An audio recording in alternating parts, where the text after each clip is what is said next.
it's Amanda with the Little Bluebird Gallery, and today is our Tuesday at 2. So I usually do a live video here on my Facebook page around 2 o'clock on Tuesdays. And then I keep the video and I put it on my YouTube channel. So I have some followers that are only on YouTube and not on Facebook, and I want to be able to help them too. And it saves the video.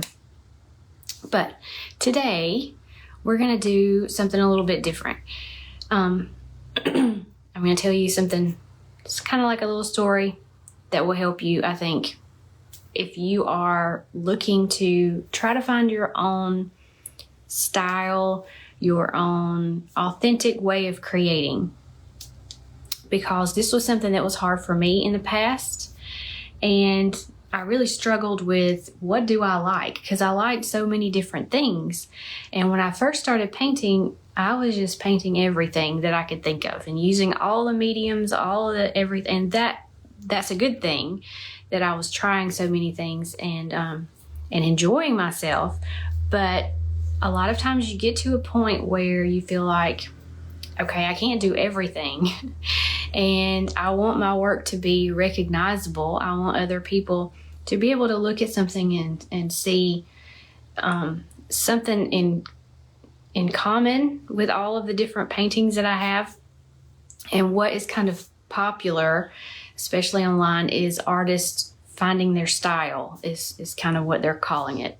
I'm not sure that is completely correct, the way that we word that, but when I was looking for my style, what I found was that it was much easier for me to think about what I don't like and rule all that out instead of figuring out what I do like. So I'm going to give you an example.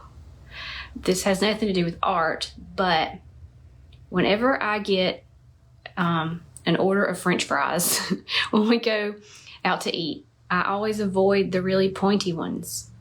Does anybody else do that? I don't know if it's just me. I don't like pointy, sharp edges on my French fries. So I was thinking about that. I also don't like music that has like a sharp tone to it. I like more of a like a soft bass line when I listen to music. Anyway, I was putting several of these things together, thinking about it, and realized that it has a lot to do with your personality and what you like and what you don't like. And your personality is what makes your art personal, your likes and dislikes.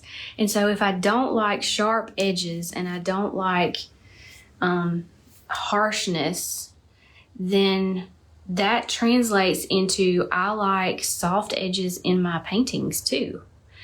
And when you can start eliminating things that you don't like, I know that's kind of silly to think about French fries relating to art, but it does, or it did for me anyway.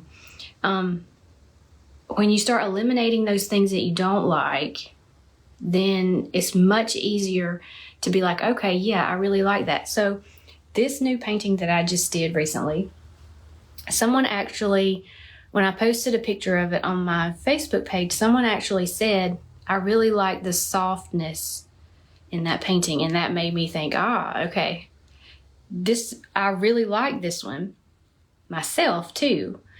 And that is one of the reasons why. I've been watching other artists, especially on YouTube, that paint with oils, and I really like the softness that you can get when you're painting with oils, but I don't like oils. So I was trying to come up with a way to use my acrylic paint and still get that softness. And I think that I'm getting there with this painting here. So all that to say, if you are struggling with coming up with what do I like, where do I focus, what is my style, that sort of question going on in your head all the time, it's easier to start with things you don't like. So here's your little assignment with this video. I don't usually do this, but you can make just a quick list of things that you do not enjoy, like harsh lines, maybe certain colors, maybe, I don't know, tiny details. Maybe you don't like really dark paintings. Whatever it is that you don't like, make a list of those things, and that's going to help you to see what you do like. And that is where your style is hiding. So your style is not something that I think that you have to find. It's already there. You just have to eliminate all of the clutter, all the things you don't like, get rid of all of the extra things, all the things that you think other people are expecting you to do or like. And then you can really just zoom in on what you do like and do more of that thing, whatever it is. So it isn't really about adding more. It's about letting go of the things that don't fit. So if they don't fit in with your personal likes, then get rid of it and do more of the things that you do like. So I hope this was helpful. Hope you'll go make your list.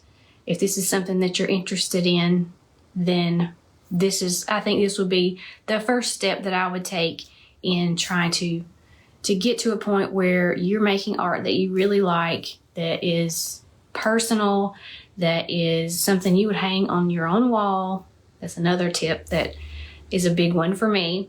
When I started realizing that I wasn't really painting things that I liked myself, I wouldn't hang that on the wall in my living room, then I stopped making that kind of art and I started making the art that I really liked. And it's so much more fun, it's more fulfilling, and you're gonna do a better job when you're making art that you like personally in your own way. You're gonna enjoy it more. So also, if this track is what you are heading down, you may want to check out my course called Painterly, because we work through a lot of this kind of stuff in there. It's a 3-module course. Last year I offered it as like a course where I was walking you through it, each module, but I've opened it up and you can access it 24/7 all year long now, and it's more of a self-paced type thing. You can work through it however you want to. You don't have to wait for me. There aren't any scheduled live videos. You can watch the replays of, there were 3 live sessions when we did it last year, but and you can watch those, and there are some paintings that I do in those also. But if finding your style is something that you have been wanting to do, and creating more expressively, loosely, maybe just getting out of your own head and trying to make better art, then Painterly would be a great option for you. And I will put a link below. I can't do it right now because I'm using my phone and my computer's over there.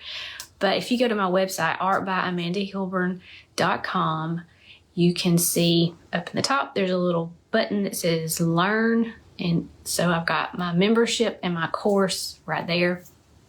Or it's on the page there where you get to the website. It's right there on the main page too. But I'll put a link down below. And if you're watching me on YouTube, I'll have a link in the comments down below in the description, and then the first comment too. So I hope this was helpful, and I will see you guys back here next week. Bye.